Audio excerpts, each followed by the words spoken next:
এসেছি মা পঞ্চবটী মহাশ্মশানের পুজোতে। ওই যে দূরে পেছনে একটা যে চূড়া দেখতে পাচ্ছ, ওইটা হচ্ছে মায়ের মন্দির। তো তোমাদের সাথে সম্পূর্ণ ভিডিওটা শেয়ার করব। তো দেখতে থাকো, আশা করছি তোমাদের ভীষণ পছন্দ হবে, ভীষণ ভালো লাগবে। তো চলো, এখন মাঠের রাস্তা ধরে হাঁটতে হাঁটতে চলেছি। তো আমার সামনে অনেকেই যাচ্ছে, তো পুরো ভিডিওটাকে দেখো। তো চলো প্রথমেই শুরু করে দিই মায়ের মন্দিরটা। তো দেখো মায়ের মন্দিরটা এবছর নতুন করে হয়েছে আর প্রচুর উঁচু করেছে, এতটা উঁচু ছিল না। তো মায়ের মন্দিরটা মানে প্রতিষ্ঠাটাও মানে আগের দিন হয়ে গেছে। তো মায়ের যার কারণে জাঁক জমক করে পুজো ছিল, কিন্তু কি বলতো কপালে নেই সুখ। তো আমি তো এখন সেই মাথার যন্ত্রণা নিয়ে পড়ছি, আর মায়ের শরীর খারাপ ছিল বলে যার কারণে রাত্রের দিকে আসতে পারিনি। তো মা এখানে সারা বছর থাকে বলে তার পরের দিনকেই চলে এসেছি মায়ের দর্শন করতে। কত সুন্দর বলো, মাকে নতুন করে রং করা হয়েছে আর নতুন করে এই মন্দিরটা হয়েছে, জানো তো। হয়তো আমার আগের পুরোনো ভিডিওতে তোমরা যদি ঘুরে দেখো তো দেখবে মন্দিরটা অন্যরকম ছিল, আর এখন নতুন করে মন্দিরটা হয়েছে যার কারণে এত সুন্দর লাগছিল। আর হয়তো রাত্রে এলে এর থেকে আরও সুন্দর লাগতো। তো চলো, দিনের বেলা এসেছি তাই তোমাদের সাথে দিনের বেলাটাই শেয়ার করে দিচ্ছি। বেশ সুন্দর করেছে, আর লাইটিং আরে দিয়ে নতুন একটা মানে মন্দিরটাকে তৈরি করা হয়েছে। আর এটা যেহেতু নতুন করে তৈরি হয়েছে বলে কালকে মায়ের আবার নতুন করে প্রাণ প্রতিষ্ঠা করা হয়েছিল।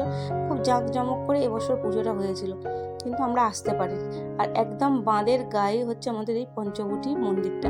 খুব একটা শ্মশানে আছে এখানে। তো শ্মশানের মায়ের মন্দিরটা এত সুন্দরভাবে করেছে, আর এখানে আশ্রম আছে, জানো তো, ওই যে দূরে যেটা দেখতে পাচ্ছ। এখানে আগে নাকি অনেক সাধু বাবারা এসে থাকতো, এখন আর থাকে না। এখন যিনি পুজো করেন উনি হয়তো থাকেন।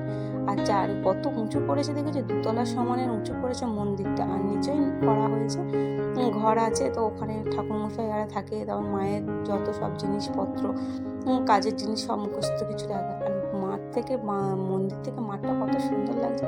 আর ওইটা হচ্ছে মায়ের পুকুরের ঘাট।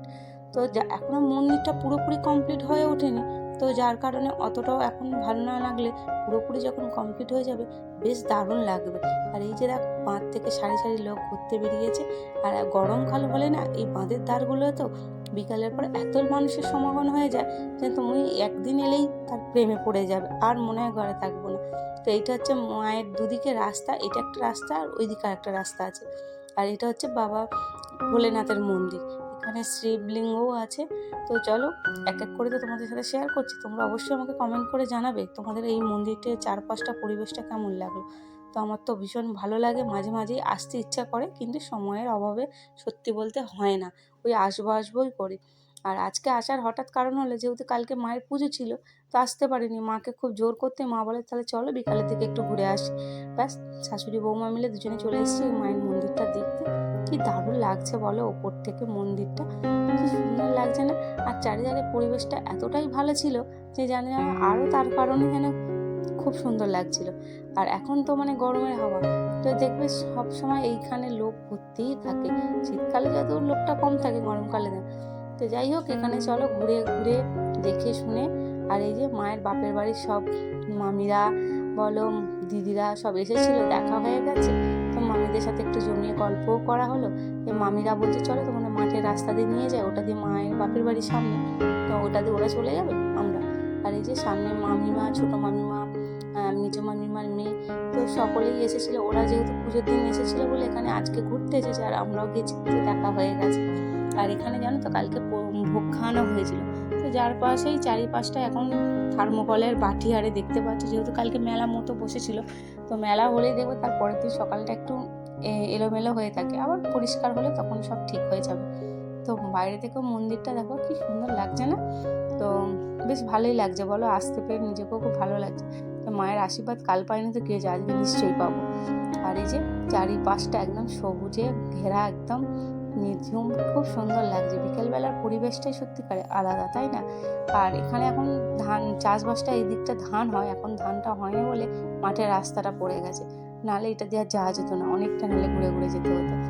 তো চলো, আর মাঠের রাস্তাটা ধরে যাচ্ছে, এত সুন্দর ঠান্ডা ঠান্ডা একটা হাওয়া দিচ্ছে, তো কি ভালো যে লাগছিল। আর এখানে পঞ্চবটির পুজোটা হয়ে গেছে, এরপর আর একটা জায়গায় শুধু পুজোটা বাকি আছে, সেটা হয়ে গেলে মোটামুটি আমাদের আশপাশে যতগুলো শ্মশান ছিল সকলেরই কালী পুজোটা হয়ে যায়। তো আমাদের শ্মশানে তো কালী পুজো তোমাদেরকে দেখিয়েছি, হাড়পের দেখিয়েছি, এটাও মানে 3য় নম্বর পড়েছিল, আর একটা আছে ভাড়ালি পোতা, ওটাও মানে চড়কের সময় করে পুজোটা হবে। আর এই ধারে গাছগুলো কি, সেই গাছগুলো জানি না, জানো তো। আর মামিমারাও অনেকটা দূরে এগিয়ে গেছে, তার কারণে জিজ্ঞাসা করতে পারছি না। তো একটা অচেনা মতো লাগছে আমার কাছে। আর ওই যে দূরে যেটা মানে ঘরের মতো করা আছে, ওটা নার্সারি টাইপের। তো ওখানে নতুন চারা গাছ সব তৈরি করা হচ্ছে, তারপরে গাছ বসাবে। আর এখানে তো অনেক টমেটো গাছ ছিল, অনেক রকমের সবজি গাছ ছিল। তো ভালোই লাগছিল আসতে পেরে।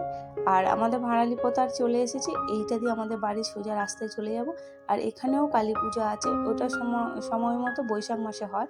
তো বৈশাখ মাসে প্রথমের দিকেই হয়, আর নাহলে মাঝের দিকে হয়। তো এবারে কবে পড়েছে ঠিক জানি না, নিশ্চয়ই শেয়ার করব পুজোটায় যদি আসতে পারি।